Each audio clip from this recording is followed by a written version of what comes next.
2 নম্বর গ্রাম পঞ্চায়েতের অন্তর্গত ঠাকুরনগর রেলগেট যানজট নিয়ে সেখানে কর্মরত আরপিএফ কর্মী ও এক পথচলতি যুবকের মধ্যে বচসা বাধে। জানা যায় এদিন মধ্য শান্তিনগর এলাকার এক যুবক ওই রাস্তা দিয়ে শিলিগুড়ির একটি নার্সিংহোমে যাচ্ছিলেন।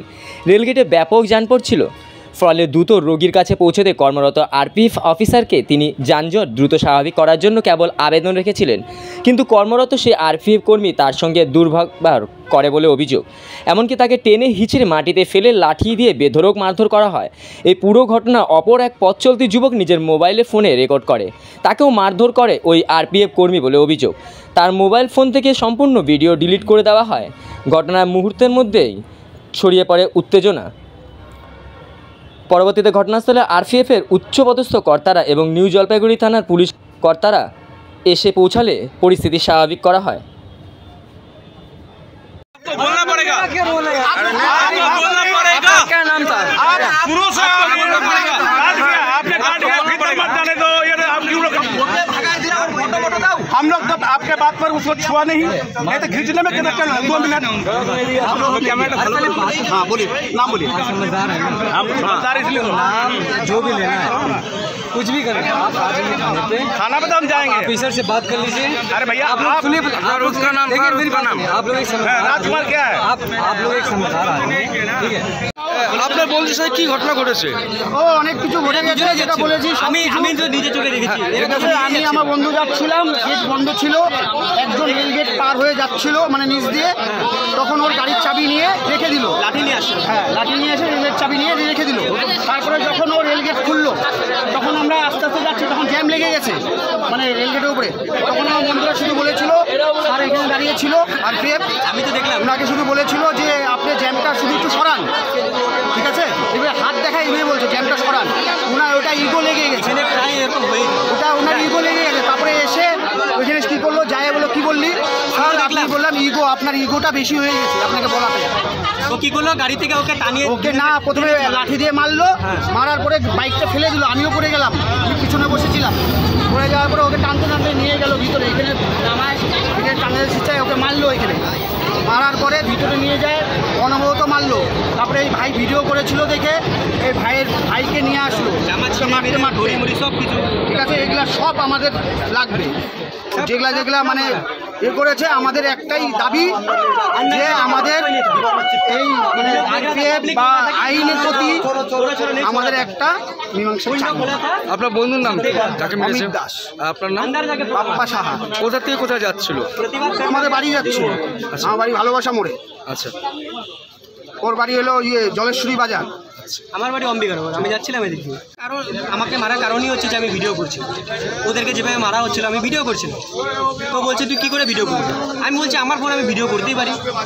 তো বলছে কী করে ভিডিও করবি তুই? তারপরে আমার কোনো কথা শুনলো না, আমাকে ডাইরেক্ট কলার ধরে নিয়ে গেলো ভিতরে নিয়ে গিয়ে আমাকে আমার মোবাইল থেকে ভিডিও ডিলিট করলো। তারপরে আমাকে উদম মারা হলো। শার্টটা তো আমি চেঞ্জ করলাম, আমাকে যেভাবে মারা মেরেছে পুরো রক্ত বেরোচ্ছিল, শার্ট দিয়ে পুরো রক্ত বেরোচ্ছে, এই ঘড়ি সব বেরোচ্ছে।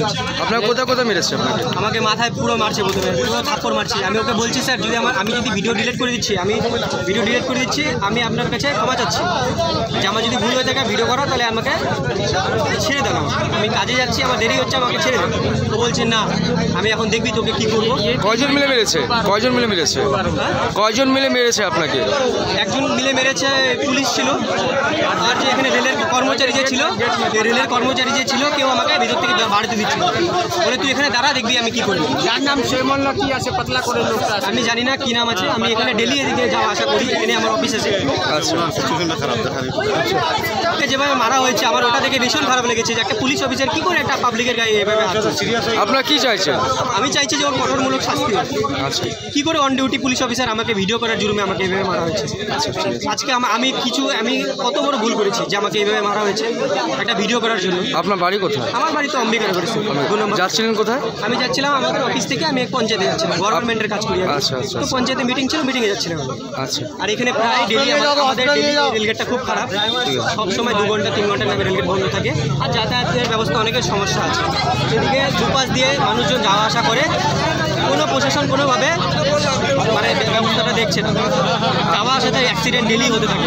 আপনার নাম? আমার নাম দেবাশিস চৌধুরী।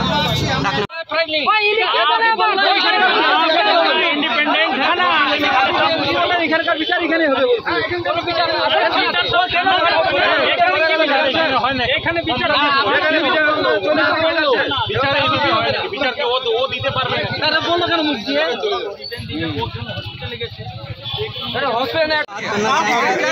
वो तो करेंगे भैया से रुक नहीं आप उधर नाम बताइए ना राजकुमार क्या राजेश तोमर राजेश तोमर की नाम क्या नाम बोला राजेश तोमर से सवाल कर रहे हो जब ऑफिसर था उस समय आप लोगों ने कोई सवाल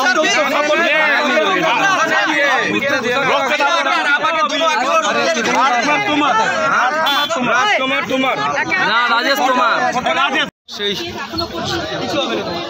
সেই যুবক কিন্তু এই মুহূর্তে দেখতে পাচ্ছেন যে কি অবস্থা রয়েছে তাকে কিন্তু আমার কাছে আমি যাব আমার মাথা মুথা পুরো ঘুরছে যেভাবে খুশি মারছিল না আমার মাথা মুথা পুরো